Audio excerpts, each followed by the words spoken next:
Hello everyone, আমি স্মৃতি আজকে আপনাদের জন্য নিয়ে এসেছি মজাদার খাস্তা ডালের কচুরির রেসিপি। এইরকম একটা কচুরি আপনারা আপনাদের বিকেলের নাস্তায় অনায়াসেই রাখতে পারেন। আমি একটা কচুরি ভেঙে দেখিয়ে দিচ্ছি। দেখুন বাহির থেকে কতটা ক্রিস্পি হয়েছে এবং ভিতর থেকে কতটা সফট। আর দেখতেই পাচ্ছেন একটা সুন্দর ডাবল লেয়ারের হয়ে গেছে। এই কচুরিটি বানানোর জন্য আমি মসুরের ডাল 2 থেকে 3 ঘন্টা ভিজিয়ে নিয়েছি এবং ভালো করে পানি ঝরিয়ে নিয়েছি। এখন এর মধ্যে 1 টেবিল চামচ লবণ, হলুদ আর হাফ টেবিল চামচ মরিচের গুঁড়া দিয়ে দিচ্ছি। এখন এটাকে প্রেসার কুকারে 2 থেকে 3টা সিটি দিয়ে ঠিক এই রকম কনসিস্টেন্সিতে ডালটাকে আমি সিদ্ধ করে নেব। এখন সিদ্ধ করে রাখা ডালটাকে একটু ঠান্ডা হতে দেব, সাইডে রেখে দেব এবং সাইড রেখে দেওয়ার পর আমি একটা বাটিতে 1 কাপ পরিমাণের ময়দা নিয়ে নেব। এর মধ্যে হাফ টিস্পুন লবণ, 1 টিস্পুন চিনি দিয়ে দেব আর একটু কালারের জন্য হাফ টেবিল স্পুন লাল মরিচের গুঁড়া দিয়ে দেব। এখন গরম পানি দিয়ে ময়দাটাকে মেখে নেব। এই পানিটাকে বেশ ভালোই গরম থাকতে হবে, কিন্তু একটু সাবধানে মেখে নিতে হবে যেহেতু পানিটা অনেক গরম, তাই একটু সাবধানে মেখে না নিলে হাতটা পুড়ে যাওয়ার সম্ভাবনা থাকে।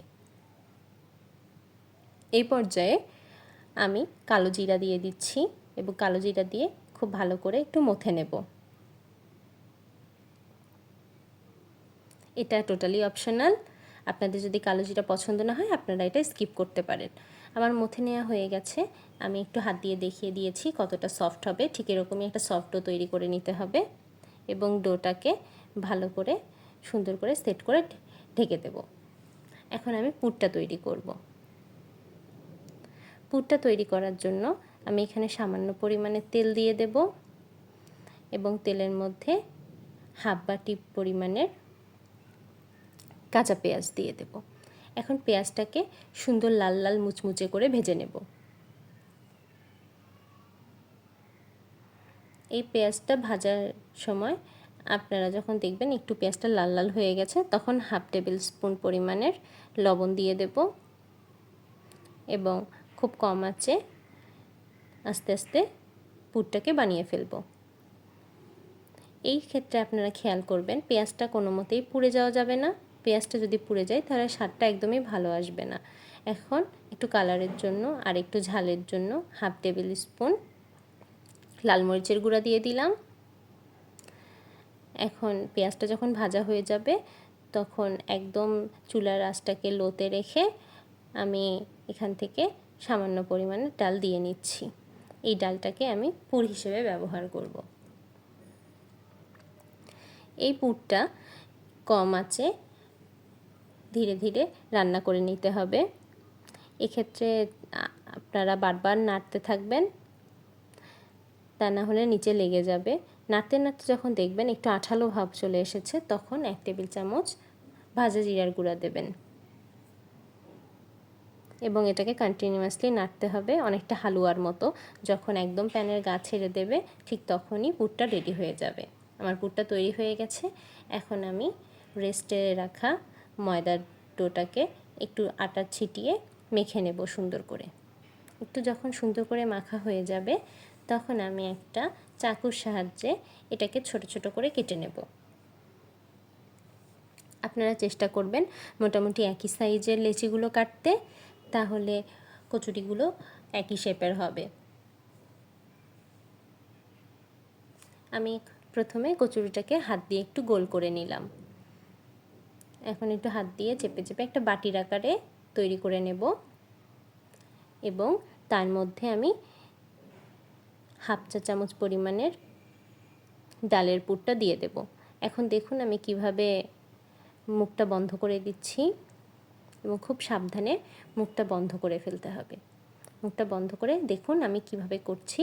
হাতের সাহায্যে সুন্দর করে চেপে চেপে গোল একটা শেপ দিয়ে নেব। এখানে রুটি বেলার কোনো দরকার নেই, হাত দিয়ে চেপে চেপে একটু বড় করে নিলেই হয়ে যাবে। আপনারা যদি বেলনি দিয়ে বেলে করতে চান তো করতে পারেন, কিন্তু আমার মনে হয় কচুরির স্বাদটা হাত দিয়ে করলেই অনেক ভালো হয়। এই জিনিসটা আমি একদম পুরোপুরি দেখিয়ে দিলাম, আমি কোথাও কোনো স্কিপ করিনি। আমি হাত দিয়ে একটা মোটামুটি গোল একটা শেপ দিয়ে নেওয়ার চেষ্টা করেছি। এভাবে আমি বাকি কচুরিগুলোও বানিয়ে নেব। দেখুন আমার সবগুলো কচুরি বানানো হয়ে গেছে। এখন আমি এগুলোকে ভেজে নেব। এটার জন্য প্রথমে আমি কড়াইয়ে একটু তেল দিয়ে নেব। তেলটাকে পর্যাপ্ত পরিমাণের গরম যখন হবে তখন আমি একটা কচুরি এর মধ্যে দিয়ে দেব। দিয়ে প্রথমে একটু নাড়িয়ে চাড়িয়ে নেব এবং নাড়াচাড়া হয়ে গেলে যখন দেখবেন উপরের পোর্শন থেকে সম্পূর্ণটা হয়ে আসবে, ঠিক তখনই আমি এক পিঠ উল্টে দেব। এভাবে বারবার এপিঠ ওপিঠ উল্টে পাল্টে কচুরিটাকে ভেজে নিতে হবে। আর গ্যাসের ফ্লেমটাকে আপনারা অত্যন্ত লো রাখবেন এবং লো হিটেই এটাকে একটু সময় নিয়ে কচুরিটাকে ভেজে নেবেন, তাহলে কচুরিটা সুন্দর ফোলা ফোলা হবে এবং এটার টেস্টও অনেক ভালো আসবে। কচুরিটা আপনারা একটু বারবার ভেজে উল্টে পাল্টে ভেজে নেবেন। ঠিক সেম প্রসেসেই আমি আর বাকি কচুরিগুলোও ভেজে নেব। আর সবসময় খেয়াল রাখবেন টেম্পারেচারটা যাতে একটু কম থাকে। আর এখানে যদি টেম্পারেচার আপনারা হাই করে দেন তাহলে হাই টেম্পারেচারে এটার এক পিঠ খুব দ্রুতই পুড়ে যাবে এবং কচুরিগুলো সুন্দরভাবে ফুলবে না। তাই টেম্পারেচারটা খেয়াল রেখে আপনারা কচুরিগুলোকে বারবার উল্টে পাল্টে লো টেম্পারেচার ভেজে নেবেন। তৈরি হয়ে গেল আমার মজাদার খাস্তা ইউনিক কচুরির। আপনারাও যদি আমার মতো এরকম রেসিপি ট্রাই করেন তাহলে অবশ্যই আমাকে কমেন্ট করে জানাবেন এবং এরকম আরও অনেক ইউনিক ভিডিও পেতে আপনারা আমার চ্যানেলটিকে সাবস্ক্রাইব করুন এবং আপনাদের যদি ভিডিওটি ভালো লাগে তাহলে অবশ্যই লাইক কমেন্ট অ্যান্ড শেয়ার করে পাশেই থাকবেন। এবং আপনারা যদি বাড়িতে এই কচুরিটি বানান তাহলে অবশ্যই আমাকে কমেন্ট করে জানাবেন যে আপনাদের রান্নাটা কেমন লাগলো। দেখতেই পাচ্ছেন কীরকম লোভনীয় হয়েছে। এরকম লোভনীয় আরও রেসিপি পেতে পাশেই থাকবেন। Thank you everyone.